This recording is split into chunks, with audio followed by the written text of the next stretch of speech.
Assalamualaikum. Buat yang udah sering mantau kanal-kanal kesehatan jangka panjang dan longevity, pastinya ada pada tahu ya, betapa para pakar itu membedakan antara lifespan dengan health span. Dari Dr. Peter Attia, Jason Fung, dan lain-lain tuh hampir semua pakar pernah nyebut-nyebut soal ini. Tapi percaya deh, ada dimensi yang selama ini jarang diulik atau jarang diomongin, padahal itu bisa jadi titik awal yang penting bagi kita untuk berikhtiar sebaik mungkin, seefisien mungkin.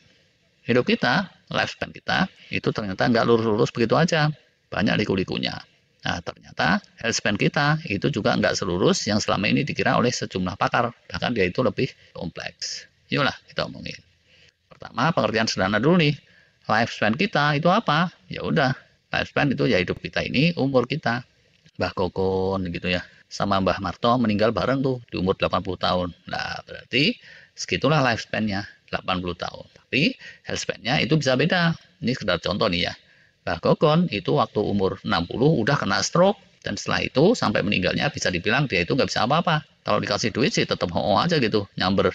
Tapi dalam keseharian ya udah, ya terkapar aja di tempat tidur. Berarti itu health span-nya cuma 60 tahun, walaupun lifespan-nya 80 tahun.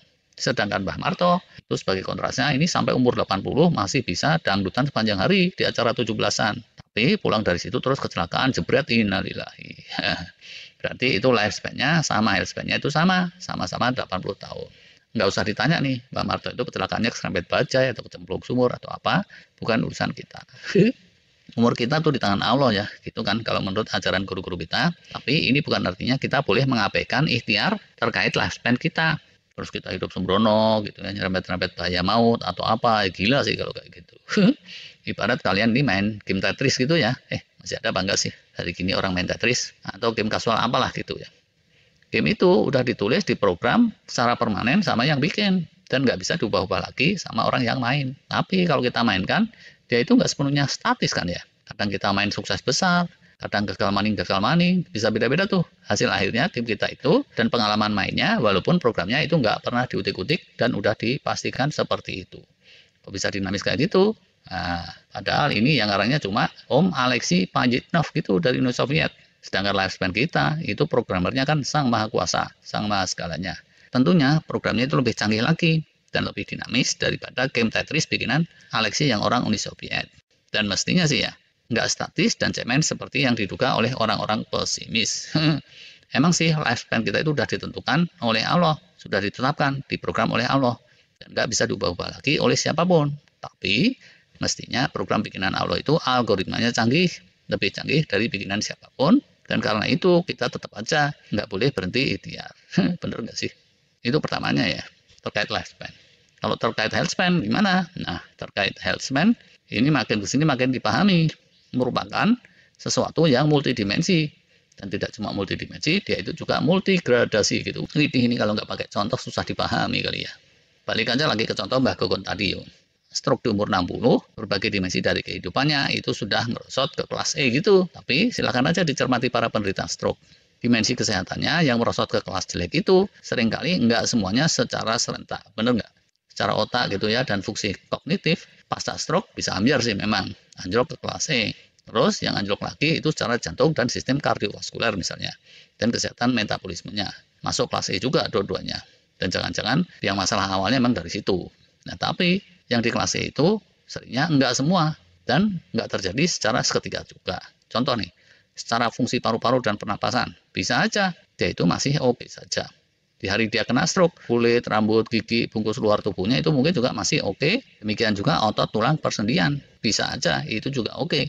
Walaupun setelah diterjang kelumpuhan, terus dia full bed rest, dia itu terus saja bisa kondisinya menurun dan menurun secara progresif. Nah, lama-lama semangat hidupnya terus bisa jadi kendor, badan makin nggak kurus, rambut pun brodoli, kulit pun jadi kusam keriput, dan seterusnya, dan seterusnya.